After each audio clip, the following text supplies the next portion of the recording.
ప్రేమ గీమా తస్సాదియా 1 hour 55 minutes run టైంతో ప్రెజెంట్ ఎయిర్టెల్ ఎక్స్ట్రీమ్లో స్ట్రీమ్ అవుతున్న ఈ సినిమాని చూసిన తర్వాత నాకైతే తలకాయ బద్దలైపోయిందండి. 2 అవర్స్ ఘోరమైన ఎక్స్పీరియన్స్. నమ్మకం లేకపోతే మీరు చూసి కమెంట్ చేయండి మీకు ఎలా అనిపించిందో.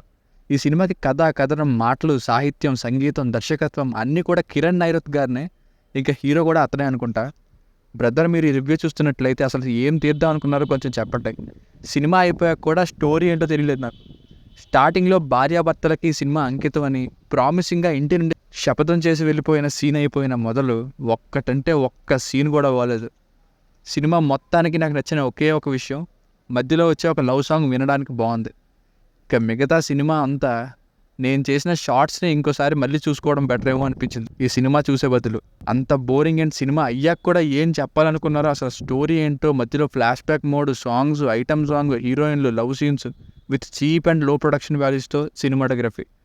ఒక సినిమా తీస్తున్నప్పుడు ఎంతో మనీ ఖర్చు అవుతుంది. అలాంటప్పుడు కొంచెం కూడా స్క్రిప్ట్ మీద ఎంటర్టైనింగ్గా ఉందా లేదా అనే విషయం మీద కొంచెం కూడా ఎఫర్ట్ పెట్టినట్టు అనిపించలేదు. దీని మీద కొంచెం కాన్సన్ట్రేట్ చేస్తే బాగుంటుంది. ఫ్యామిలీతో చూడొచ్చా అంటే మధ్యలో రొమాంటిక్ టచ్ ఉంటుంది. బట్ ఫ్యామిలీతో కానీ చూస్తే 5 to 10 మినిట్స్ లోపే ఆపేయమంటారు. స్టోరీ లైన్ అయితే తుమ్మలపాలెం కృష్ణా జిల్లాలో సినిమా మొదలై తల్లిదండ్రులేమో నువ్వు సెటిల్ అవ్వలేదు, నీకు పెళ్ళి అవ్వదంటూ కొడుకుతో ఆపోవడంతో ఇంకా ఇల్లు వదిలేసి శపథం చేసి వెళ్ళిపోతాడు హీరో. అసలు ఆ శపథం ఏంటి, ఆ తర్వాత ఏం జరిగింది అన్నదే నాకు అర్థమైన స్టోరీ. మధ్యలో శుభలేఖ సుధాకర్ గారు ఆ యాసిడ్ పోద్దాం అనుకునే వాడికి ఫ్లాష్ బ్యాక్ నెరేట్ చేయడం, అవన్నీ మరి వాటితో ఏం చెప్పాలనుకున్నారో మేకర్స్కే తెలియాలి. ఇంకా ప్లస్ మైనస్లు అంటే చెప్పడానికి కూడా ఏం లేదు. Proper story, narration, clarity, songs, cinematography, starting కాకుండా మిగతా వాళ్ళ యాక్టింగ్, కాస్ట్ అసలు ఏం బాగాలేదు.